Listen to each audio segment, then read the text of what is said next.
सम्भाषणसन्देशसंस्कृतमासपत्रिकायां प्रकाशितानां बालकथानां ध्वनिप्रसारणम् इदं बालमोदिनी इति।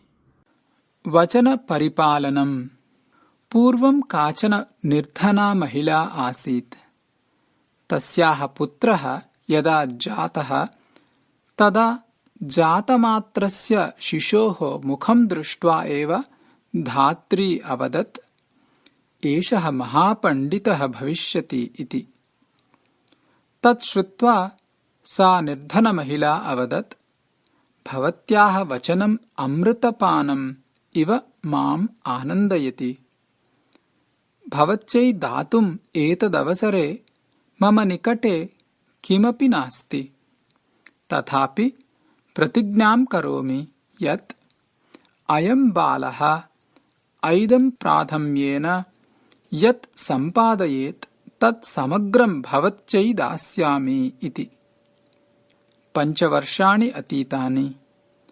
कदाचित् राजा तं ग्रामम् आगतः। राज्ञः दर्शनाय अन्यैः बालैः सह अयं बालकः अपि राज्ञः शिबिरं प्रति अधावत्।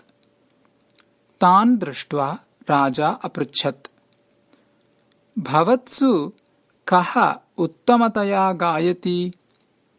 तदा सर्वे तं बालकं दर्शयन्तः अवदन्, अयं सुमधुरं गायति इति। राजा तं बालकम् अपृच्छत्, वत्स, किं त्वम् एकं गीतं श्रावयितुम् अर्हेत् इति। अस्तु, अन्येन रचितं श्रावयाणि उत स्वरचितम् इति अपृच्छत् बालकः। अल्पवयस्कः, त्वं किं गीतं रचयितुं शक्नुयाः इति साश्चर्यम् अपृच्छत् राजा। महाराजा, विद्या न वयः समीक्षते इति उक्त्वा सः बालकः वेदस्य एकां ऋचं समस्यात्वेन परिकल्प्य एकं समस्यापूर्तिश्लोकं विरचय्य अश्रावयत्। एतं श्रुत्वा राजा नितरां सन्तुष्टः। सः अञ्जलिमितानि सुवर्णनाणकानि तस्मै प्रादात्। तानि स्वीकृत्य गृहम् आगतः बालः मातरं प्रवृत्तं सर्वं निवेद्य, अम्बा, मया सम्पादितानि एतानि। अद्य अस्माकं दारिद्र्यं समाप्तम् इति अवदत्। वत्स, अत्र एकं नाणकमपि उपयोक्तुं नास्ति अस्माकम् अधिकारः इति उक्त्वा तेन धनेन बालकेन च सह सा धात्र्याः गृहम् अगच्छत्। मम पुत्रस्य प्रथमसम्पादनम् एतत्।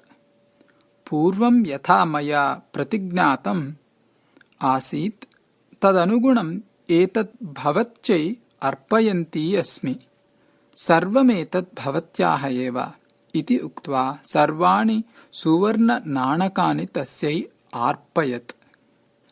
निर्धनमहिलायाः वचनपरिपालकतां निर्लोलुपतां च दृष्ट्वा नितरां सन्तुष्टा सा धात्री बालम् आशिषा अनुगृह्य निर्धनतायां सत्याम् अपि प्रभूतं सुवर्णं दानरूपेण दत्तं यत् तत् भवत्याः श्रेष्ठतां दर्शयति। एतेन धनेन अहम् एकं कासारं निर्मास्यामि येन जनानां महान् उपकारः भवेत् इति उक्तवती।